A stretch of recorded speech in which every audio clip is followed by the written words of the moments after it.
बिस्मिल्लाहिर्रहमानिर्रहीम। अस्सलाम वालेकुम। शुमाल HD न्यूज़ के साथ मैं हूं अमार उल्फत। आपको बताते चले, इस्लामाबाद हाई कोर्ट ने खसूसी अदालत को साइफर केस की समाअत से रोक दिया। साइफर केस की समाअत खसूसी अदालत में हो रही थी। आज इस्लामाबाद हाई कोर्ट ने खसूसी अदालत को साइफर केस की समाअत 16 नवंबर तक न करने का हुक्म दे दिया। याद रहे कि साइफर केस के बारे में मुख्तलिफ औकात में शुक व शबात सामने आते रहे। PTI ने बयानात में बहुत दफ़ा इस केस को सियासी इंतकामी केस कहा। आपको एक बार फिर बताते चले, इस्लामाबाद हाई कोर्ट ने खसूसी अदालत को साइफर केस की समाअत से रोक दिया।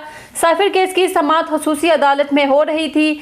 आज इस्लामाबाद हाई कोर्ट ने खसूसी अदालत को साइफर केस की समाअत 16 नवंबर तक ना करने का हुक्म दे दिया। याद रहे कि साइफर केस के बारे में मुख्तलिफ औकात में शुक व शबात सामने आते रहे। PTI ने बयानात में बहुत दफ़ा इस केस को सियासी इंतकामी केस कहा।